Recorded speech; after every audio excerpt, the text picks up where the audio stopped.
कल से 2025 प्रारंभ हो रहा है। सोचने वाली बात यह है कि इंसानों ने जिस तरह अभी तक जिया है उसी तरह जीना है या उसमें कुछ बदलाव करना है। जो भी इंसानों की एक सामाजिक व्यवस्था है राष्ट्रीय लेवल पर, अंतर्राष्ट्रीय लेवल पर, उसमें कुछ परिवर्तन करने हैं या उसी तरह जीना है। दुनिया भर के बड़े बड़े नेता भाग भाग कर जाते हैं, कहीं यूनाइटेड नेशन में मीटिंग कर रहे हैं, कहीं जेनेवा में कर रहे हैं, कहीं G20 कर रहे हैं, कि कुछ कर रहे हैं। कभी यूनाइटेड नेशन को रेजोल्यूशन पास कर रहा है, कहीं किसी पर एग्रीमेंट हो रहा है कि किसी तरह पृथ्वी को बचा लिया जाए, किसी तरह इंसानों को मरने से बचा लिया जाए, जो आपदाएं और जो समस्याएं पैदा हो चुकी हैं। मैं क्लाइमेट चेंज और ग्लोबल वार्मिंग की बात कर रहा हूँ।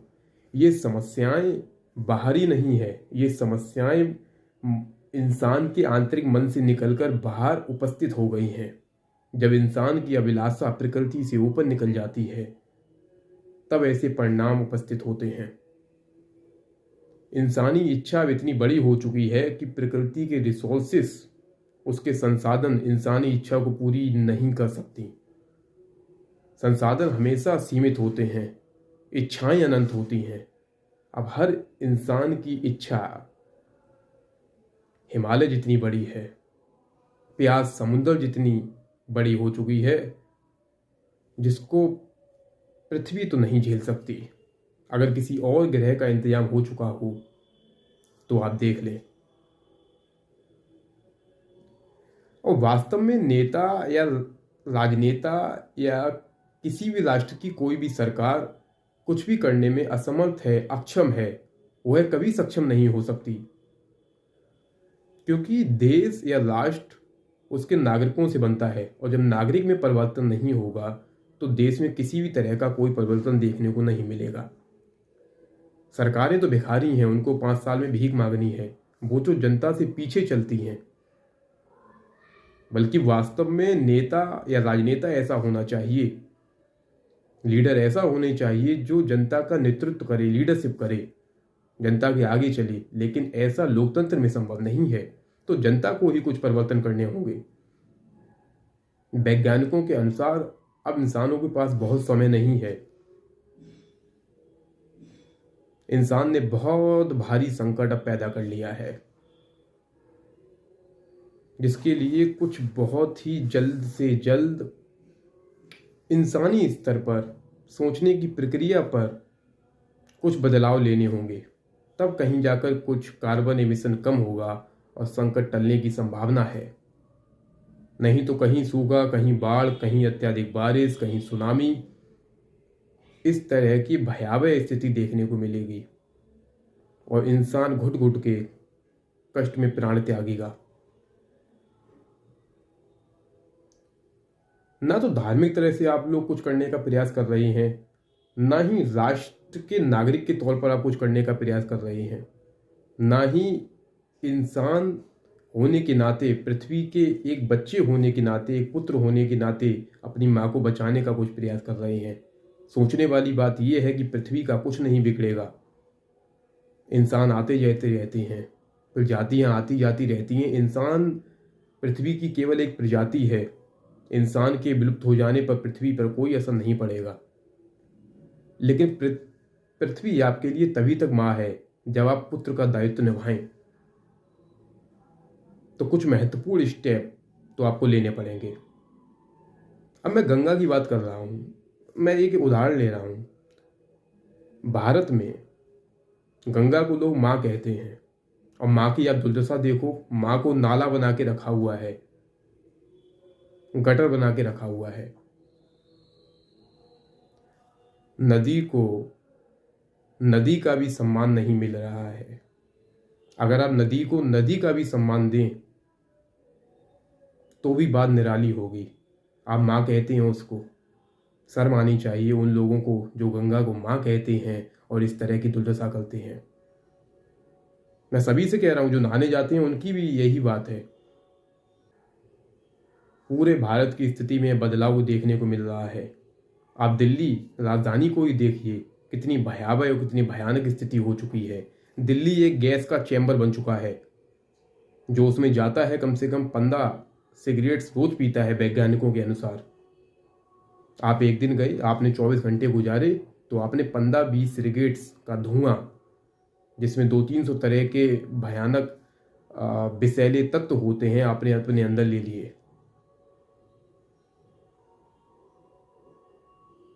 और ऐसा ही नहीं कि दिल्ली में ही ऐसी दुर्दशा हो रही है, जहाँ पर अब बैठे हुए हैं इस जगह का भी AQI एयर क्वालिटी इंडेक्स 200-250 होगा। 5-10 सिगरेट तो मान ही लो आप।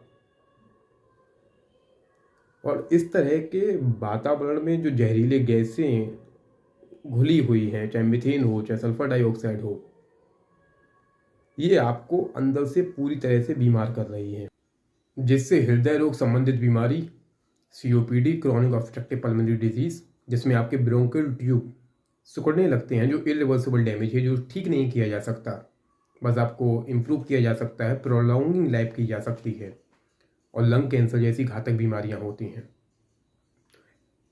ऐसी अन्य और भी बीमारियां होती हैं जो सामान्य तौर पर नहीं होनी चाहिए, परंतु केवल वातावरण के कारण आपको समस्या में डालती हैं और मौत के मुंह में घसीटती हैं। अभी आपने देखा कि दिल्ली में बहुत लोगों के गले चौक हो गए। देखो, 2025 आ रहा है, इसमें बदलाव करने की बहुत आवश्यकता है। मिनिमलिज्म पर जाना पड़ेगा आपको, अवसरवाद नहीं, इंसानीवाद देखना पड़ेगा, मनुष्यवाद देखना पड़ेगा। गणतंत्र दिवस आने वाला है, रिपब्लिक डे। इसी चर्चा के दौरान महात्मा गांधी याद आ गई, परम पूजनीय अहिंसा के प्रतीक महात्मा गांधी। देश की मिट्टी कभी उनका कर्ज शायद चुका ना सकेगी। देश के प्रति उनका समर्पण अद्भुत था। उनका ज्ञान, शास्त्रों पर उनका गूढ़ ज्ञान, सादगी से भरा एक करुणामय व्यवहार देश के प्रति, उनमें वास्तव में कुछ ऐसे गुण थे कि देश की जनता ने उनको महात्मा माना और महात्मा बनाया। उनके कदमों पर चलकर, उनकी शिक्षा पर चलकर कोई भी आदमी महान बनता है। मेरे उच्चतर शब्द भी उनके व्यक्तित्व को बयां नहीं कर सकते, अभिव्यक्त नहीं कर सकते। उनकी प्रतिभा, उनका एक साहस, सब कुछ निस्वार्थ भाव के साथ करना, देश के लिए हर चीज समर्पित, खुद की इच्छा के लिए, खुद के स्वार्थ के लिए कुछ भी नहीं करना। ऐसे संकट में, क्लाइमेट चेंज और ग्लोबल वार्मिंग के संकट में दुनिया को, पृथ्वीवासियों को उन्हें दोबारा सुनना चाहिए। जो नारा उन्होंने अंग्रेजों को भगाने के लिए दिया, वही नारा आज पृथ्वीवासियों को क्लाइमेट चेंज के पर्सपेक्टिव में दोबारा समझना और सुनना चाहिए। अब वो नारा फिर रिलेवेंट हो चुका है, फिर ज़रूरी हो चुका है। जो नारा है करो या मरो, करो या मरो का नारा केवल स्वतंत्रता के लिए नहीं, भौतिक स्वतंत्रता के लिए नहीं, बल्कि वातावरण, विषैले वातावरण से स्वतंत्रता पाने के लिए भी आज आवश्यक है। तो फिलहाल में जो अपने देश के राजनेता प्रयास कर रहे हैं संयुक्त राष्ट्र के साथ या वैश्विक नेताओं के साथ, उनको प्रयास करने दीजिए, परंतु वास्तव में उनके प्रयास से कुछ विशेष संभव नहीं होगा। हालांकि उनके प्रयत्न को, प्रयास को सम्मान मिलना चाहिए, समर्थन मिलना चाहिए, परंतु ये जो जलवायु परिवर्तन की समस्या है या ग्लोबल वार्मिंग की विकट समस्या है, इसका समाधान जनता की इच्छाओं में छुपा हुआ है। एक्सेसिव कंजम्पशन भयानक है, परंतु अपने राजनेता या कोई भी जो संवैधानिक पद पर या वैधानिक पद पर विराजमान हैं, चाहे अपने मोदी साहब जो अभी विराजमान हैं, क्या कर लेंगे अकेले? उनके प्रयास को समर्थन मिलना चाहिए, लेकिन अकेले क्या कर लेंगे वो? अगर वो कहेंगे जनता से कि अपनी इच्छाएं कम करो, अपने लक्ष्यों को छोटा करो, तो फिर जनता उनका सिंहासन साफ करा सकती है, उनका सिंहासन छोटा कर सकती है। तो ये जनता की इच्छाओं में इन सब संकटों का समाधान छुपा हुआ है। तो 2025 आ रहा है, इसमें वास्तव में परिवर्तन की आवश्यकता है, तभी कुछ संभव होगा। तो अवसरवाद मत देखो, इंसानीवाद, एक तरह का मनुष्यवाद पर ध्यान दो। और ये जो इनकम इक्वेलिटी है देश में, rich gets rich, poor gets poor, अमीर और अमीर, गरीब और गरीब हो रहे हैं, इस पर सरकार को थोड़ा ध्यान देना चाहिए। इससे इनकम जो डिस्ट्रीब्यूशन है ठीक हो जाएगा। तो जो अमीरों की तरफ से एक्सेसिव कंजम्पशन आ रहा है उसमें गिरावट आएगी, और जो गरीब कुपोषण से प्रभावित हैं, जिनको लिए रोटी भी एक बड़ी समस्या है, जो छोटे छोटे रिसोर्सेज या जीने की सुविधाएं भी इकट्ठी नहीं कर सकते, उनको आराम मिलेगा। तो इनकम डिस्ट्रीब्यूशन पे थोड़ा ध्यान देना चाहिए। बाद बाकी जो वैश्विक समस्याएं हैं, जो इंसानों कारण प्रकृति में विराजमान हुई हैं, वो इंसानों की इच्छाओं में परिवर्तन करने से ही बदलेंगी। और जब इंसान के विचार बदलेंगे, जीवन को देखने का नज़रिया, प्रकृति को देखने का नज़रिया, तब वास्तव में कुछ बड़ा बदलाव आएगा। जब तक आप समझते रहेंगे प्रकृति बाहर है और आप ये एक अलग इंसान हैं, तब तक कुछ संभव नहीं होगा। आपको देखना होगा प्रकृति और आप में कुछ अंतर नहीं है। ये शरीर उसी की मिट्टी से बना हुआ है। जब आप बैगन खाते हैं, आलू खाते हैं, तो बैगन और आलू आपका ये शरीर बन जाता है। वजन बढ़ जाता है, वो आपका शरीर बन जाता है। तो प्रकृति से आप जुड़े हुए हैं, आप प्रकृति के अंश हैं, उसके पुत्र हैं। जो हवा आ रही है वो बाहर से आ रही है। तो आपका अपना कुछ नियंत्रण नहीं है। आप पूरे लिविंग कॉस्मोस या जीवित ब्रह्मांड के हिस्सा हैं। तो उस तरह से आपको सोचना चाहिए, एक समझदार इंसान की तरह सोचना चाहिए। फिर बड़े बड़े बदलाव देखने को मिलेंगे, दिमागी स्तर पर भी और प्राकृतिक स्तर पर भी। सोचो, विचार करो, 2025 में कुछ नए महत्वपूर्ण स्टेप लो। वृक्षारोपण से भी कुछ नहीं होने वाला। वृक्षारोपण एक तरह का नाटक है। वृक्षारोपण कर कर हम लोग निकलते हैं और एक अभिमान पैदा करते हैं कि हमने वृक्ष लगाया, और उसी अभिमान के साथ वृक्षारोपण के अभियान में निकल पड़ते हैं। एक जिम्मेदार नागरिक का सुख भी महसूस करना चाहते हैं। ये कुछ नहीं होने वाला इससे, ये सब नाटक है, इसको बंद करो। वास्तव में हम लोग एक वृक्ष लगाते हैं, उसके पक्ष में 10,000 वृक्ष काटे जाते हैं। किस तरह भरपाई होगी, किस तरह तुलना होती है, और किस तराजू पर ये चीज़ें आप तौलते हैं।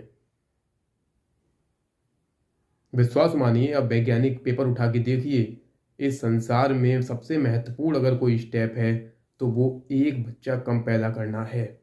अगर आप एक बच्चा पैदा कम करते हैं, एक संतान को भी पृथ्वी पर लाने से बचते हैं, तो आप 60 टन कार्बन एमिशन को वातावरण में रिलीज होने से बचाते हैं।